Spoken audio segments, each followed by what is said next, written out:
9 जून को मोदी सरकार 3.0 का आगाज हो जाएगा, लेकिन शपथ ग्रहण से पहले सियासी एक्शन जोरदार हो गया है। एनडीए के साथी बीजेपी के साथ तो हैं, लेकिन साथियों ने नई सरकार की टेबल पर अपनी डिमांड वाली लिस्ट भी रख दी, जिसमें किसी को वित्त मंत्रालय चाहिए तो किसी को कृषि मंत्रालय। हालांकि एनडीए के साथियों का कहना है कि हम पूरी मजबूती से मोदी सरकार के साथ खड़े हैं। नई सरकार में जेडीयू की डिमांड रेल मंत्रालय, कृषि मंत्रालय और वित्त मंत्रालय की है, तो टीडीपी यानी कि तेलुगु देशम पार्टी की डिमांड है लोकसभा स्पीकर, एनडीए संयोजक पद और कम से कम 4 मंत्रालय। हालांकि बीजेपी ने पहले ही साफ कर दिया है कि वो अपने पास 4 अहम मंत्रालय रखने वाले हैं, जिसमें वित्त, गृह, रक्षा जैसे मंत्रालय शामिल हैं। और ऐसे में सबसे बड़ा सवाल है कि आखिर साथियों की कौन कौन सी डिमांड पूरी होने जा रही है। इसी पर आपको एक रिपोर्ट दिखाते हैं।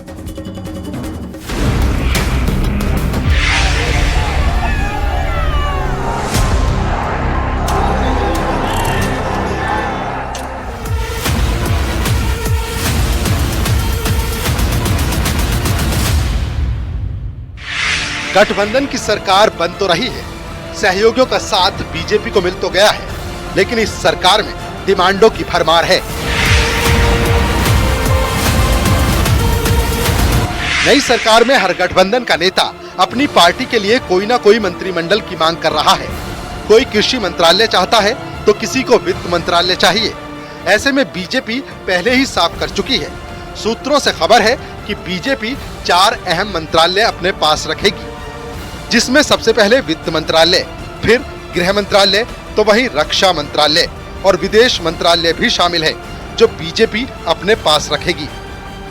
दरअसल नरेंद्र मोदी के नेतृत्व में गठबंधन की सरकार बन तो रही है, लेकिन इस सरकार के किंग मेकर नीतीश कुमार और चंद्रबाबू नायडू की डिमांड बीजेपी को खटक रही है।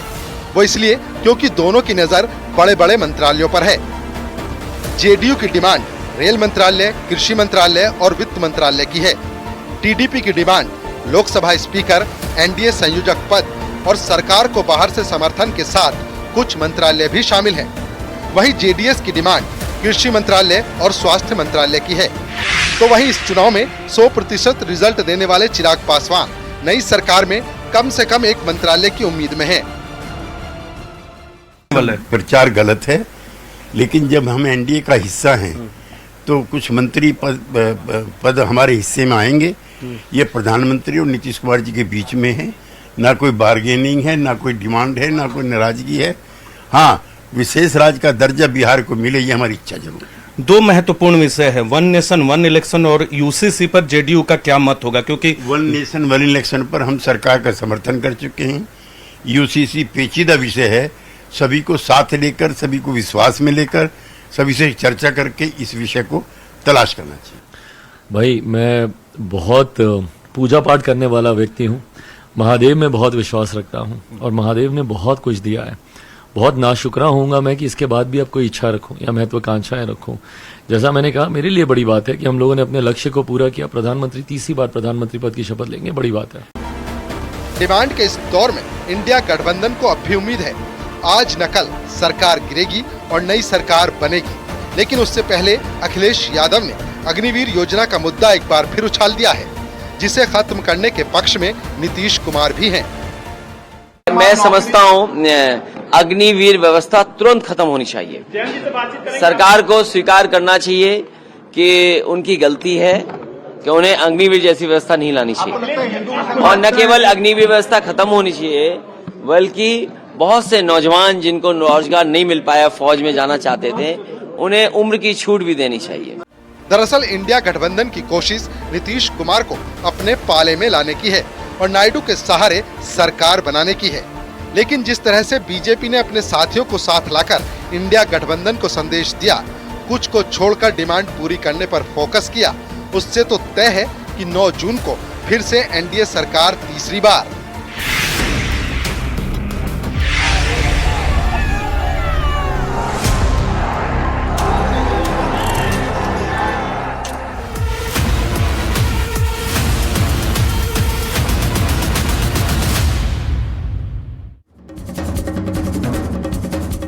दिल्ली की सियासत में फिलहाल बैठकों का दौर है, प्रेशर पॉलिटिक्स है और नई सरकार बनाने के फॉर्मूले पर काम चल रहा है।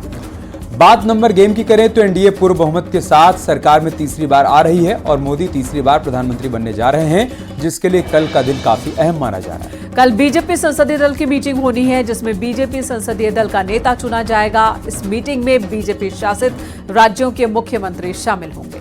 साथ ही एनडीए घटक दलों के अध्यक्ष भी इसमें शामिल होने जा रहे हैं। जानकारी के मुताबिक 9 जून को प्रधानमंत्री पद की शपथ होने वाली है और नरेंद्र मोदी प्रधानमंत्री पद की शपथ एक बार फिर लेते आपको नजर आएंगे। आपको इसी से जुड़ी एक रिपोर्ट दिखाते हैं।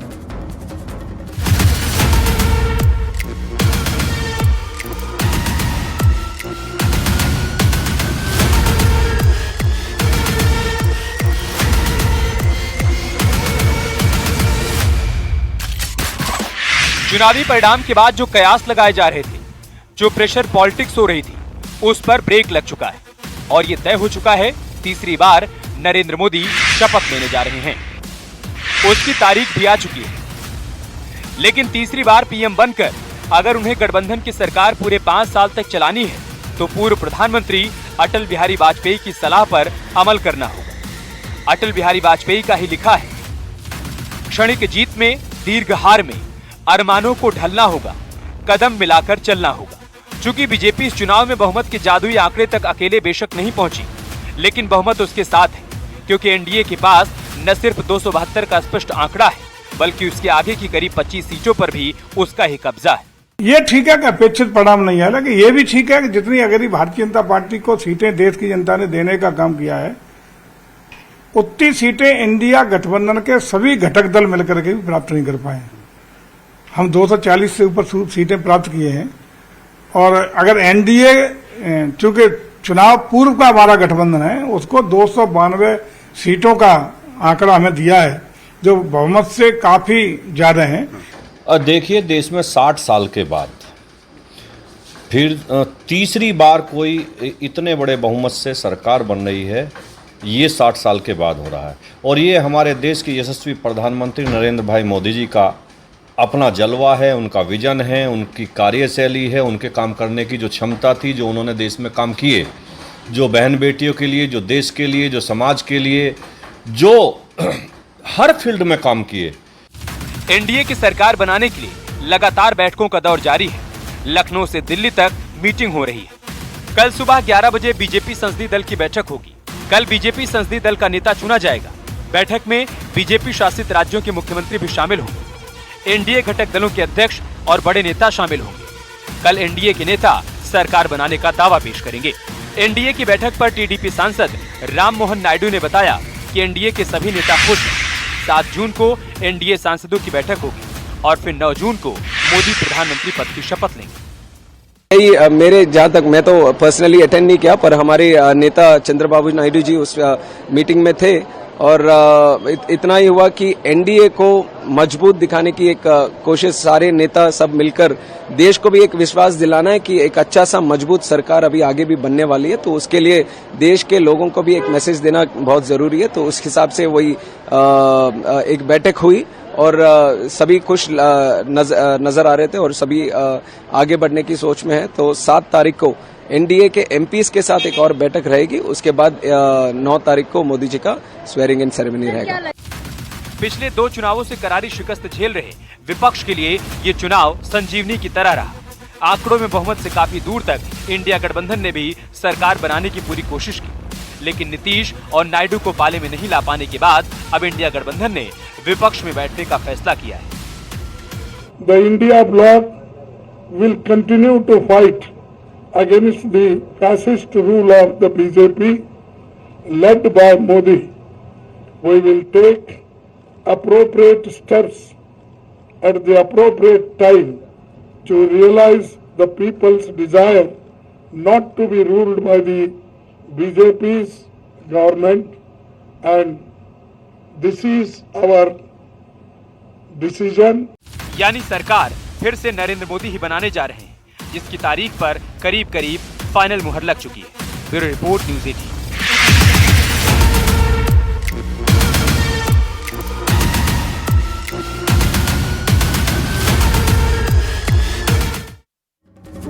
चुनाव के नतीजे आने के बाद जेडीयू ने बिहार को विशेष राज्य का दर्जा दिलाए जाने की मांग तेज कर दी है। लेकिन अग्निवीर योजना की समीक्षा की बात कहकर जेडीयू ने सियासी गलियारों में सियासत को गरमा दिया है। तो वहीं अग्निवीर स्कीम को लेकर जीतन राम मांझी ने कहा कि मीडिया के जरिए अग्निवीर का मुद्दा उठाया जाना सही नहीं है। मांझी ने कहा कि अगर अग्निवीर पर कुछ कहना भी है तो 7 तारीख को एनडीए की बैठक में कहना चाहिए। उत्तर प्रदेश में बीजेपी के खराब प्रदर्शन के बाद पार्टी के भीतर जीते और हारे उम्मीदवारों ने आवाज उठानी शुरू कर दी है। बयानबाजी के दौरान आस्तीन के सांप और गद्दार जैसे शब्दों का इस्तेमाल भी किया जा रहा है। और हार की समीक्षा की बात हो रही है, लेकिन सबसे बड़ा सवाल है कि आखिर बीजेपी का प्रदर्शन इतना खराब कैसे हो गया। 62 सीट से बीजेपी 33 सीट पर कैसे सिमट गई, आखिर इतनी बड़ी हार का जिम्मेदार कौन है, आपको इसी पर एक रिपोर्ट दिखाएंगे। कुछ इसी तरह की बयानबाजी पार्टी के नेता भी कर रहे हैं, तो क्या क्या बातें हो रही हैं, किस पर आरोप मढ़े जा रहे हैं, दिखाते हैं आपको इस रिपोर्ट। माननीय केसी त्यागी जी पार्टी के राष्ट्रीय प्रवक्ता हैं।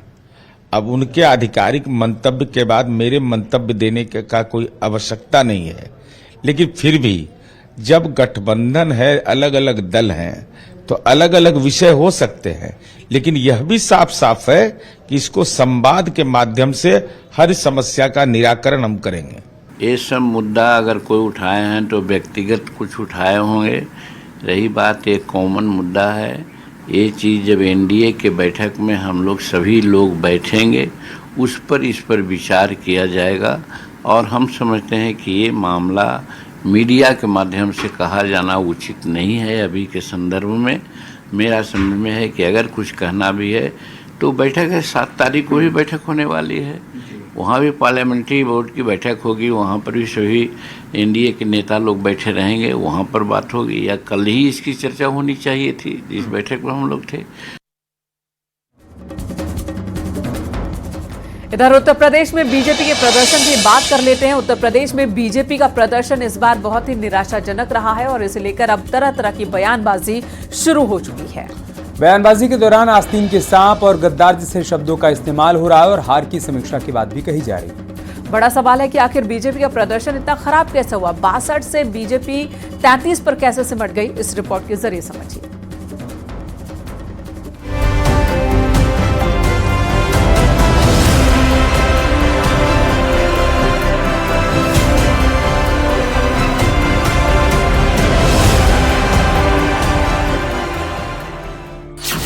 लोकसभा चुनाव के नतीजे बता रहे हैं कि एनडीए को सबसे ज्यादा नुकसान यूपी में हुआ, जहां वो सीटें बढ़ाना तो दूर, अपनी सीटें भी नहीं बचा पाई।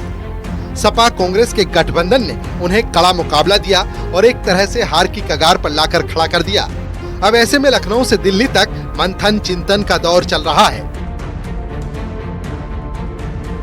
और इन चर्चा के बीच विश्वासघात, भित्तरघात, आस्तीन के सांप और गद्दार जैसे शब्दों का इस्तेमाल हो रहा है। साक्षी महाराज ने भित्तरघात का जिक्र किया तो यूपी सरकार में मंत्री और निषाद पार्टी के नेता संजय निषाद ने भी कहा कि चुनाव के दौरान बीजेपी के अंदर उदासीनता देखी गई, जिसकी वजह से ये हार हुई। तो एक समीक्षा करेंगे कि कमी कहाँ रह गई, हमसे कहाँ गलती हुई, जनता का दिल हमको नहीं पाए। कुछ लाभ सबको मिला है, उसके बावजूद भी माननीय मोदी जी को पूरा आशीर्वाद न मिलना ये समीक्षा का विषय है। पार्टी समीक्षा करेगी। निश्चित रूप से उदासीनता, निष्क्रियता तो रही है, तो नहीं होती तो हम नीचे प्रावधान पर समझाते, फिर उनके नैरेटिव का हम जवाब दे देते हैं। और कुछ लोगों ने गलत बयानबाजी की, जिसकी वजह से हुआ कि भाई हम आएंगे 400 पार। भाई मोदी जी ने 400 पार इसलिए कहा था कि हम दुनिया में फिर से पहचान बनाएंगे और ये जितने भी तुष्टिकरण उन्हें हटाएंगे। लेकिन नतीजा क्या हुआ कि उसको कुछ 2-1 नेताओं ने ये कह दिया कि नहीं आएंगे हम तो संविधान बदल देंगे। संविधान मोदी जी ने उसका बयान देते रहे, लेकिन जो नीचे बात पहुंच गया, उनके लोग हैं, तो उन लोगों ने इसको टेकअप किया और लोगों ने काम किया। हमको लगता है कि विचार होगा, विमर्श होगा और जो कमियां रहेंगी सुधार होगा, फिर जीतेंगे हम। यूपी में बीजेपी का खेल बिगड़ने के पीछे कई वजह हैं। इनमें कैंडिडेट सिलेक्शन से लेकर पेपर लीक, अखिलेश यादव की सूझबूझ और मायावती का खेल सब कुछ शामिल है। और हाँ, संविधान को लेकर दिया गया बयान भी लोगों को शायद पसंद नहीं आया और इसकी तस्वीर नतीजों में भी दिखी।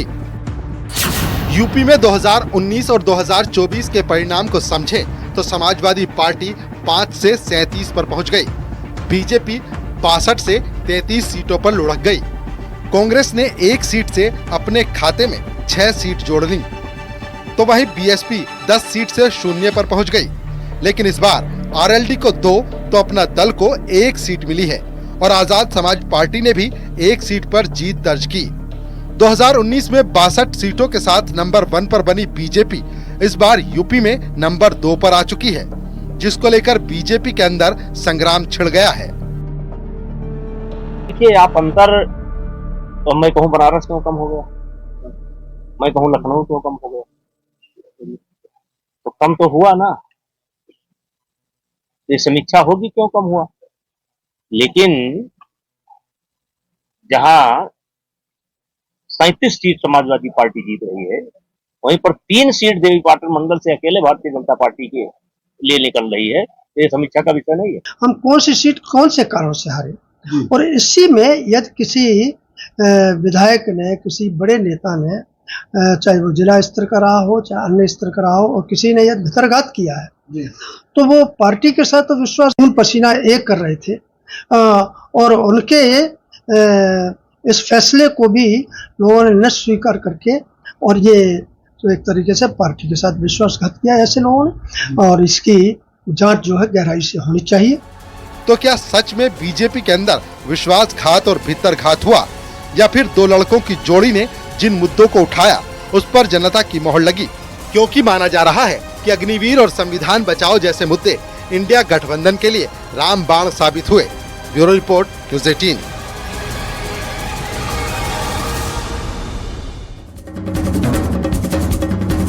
और इसी के साथ यहाँ रुकेंगे एक छोटे से ब्रेक के लिए। जल्द लौटेंगे कुछ और खबरों के साथ।